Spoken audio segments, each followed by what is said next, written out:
Assalamualaikum warahmatullahi wabarakatuh. Saya Yuanda Preti dari kelas 2B ingin menjelaskan perencanaan dan pengambilan keputusan dalam pelayanan pasien pada mata kuliah Evidence dalam praktik kebidanan yang diampu langsung oleh dosen Ibu Nur Isriati SST MKEP. Baiklah, saya ingin menjelaskan. Yang pertama ada pengertian pengambilan keputusan. Proses pengambilan keputusan merupakan bagian dasar dan integral dalam praktik suatu profesi, dan keberadaannya sangat penting karena akan menentukan tindakan selanjutnya. Menurut George R. Terry, pengambilan keputusan adalah memilih alternatif yang ada. Yang kedua, tujuan pengambilan keputusan. Tujuan yang bersifat tunggal, hanya satu masalah dan tidak berkaitan dengan masalah lain. Tujuan yang bersifat ganda, masalah saling berkaitan dapat bersifat kontradiktif ataupun tidak kontradiktif. Yang ketiga, bentuk-bentuk pengambilan keputusan. Ada strategi. Nah, yang pertama ini strategi dipengaruhi oleh kebijakan organisasi atau pimpinan, rencana dan masa depan, rencana bisnis, dan lain-lain.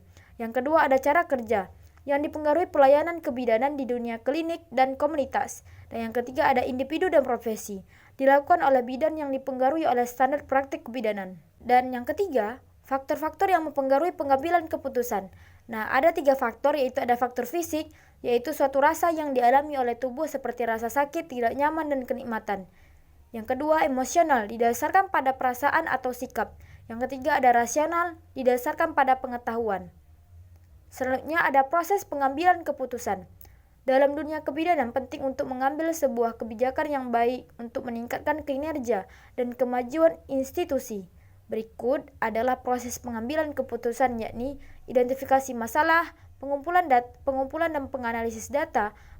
Yang ketiga, pembuatan alternatif kebijakan. Keempat, pemilihan salah satu alternatif terbaik. Kelima, pelaksanaan keputusan. Keenam, pemantauan dan pengevaluasian hasil pelaksanaan. Adapun dimensi etik dan peran bidan dalam pengambilan keputusan, dapat dilihat dari sejarah kebidanan.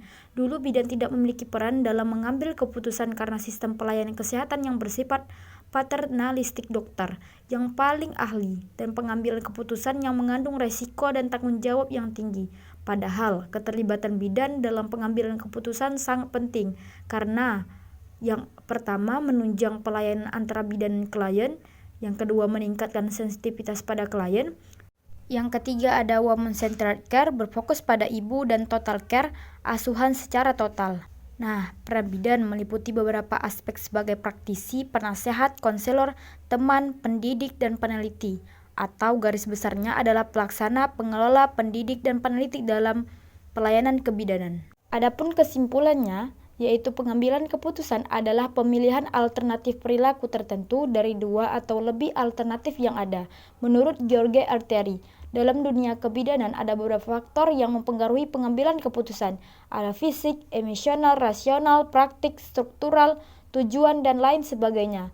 Pengambilan keputusan didasari oleh teori-teori salah satunya utilitarisme. Ada 2, yaitu berdasarkan tindakan, di mana setiap tindakan didasari pada prinsip kegunaan dan aturan moral. Sekian, terima kasih.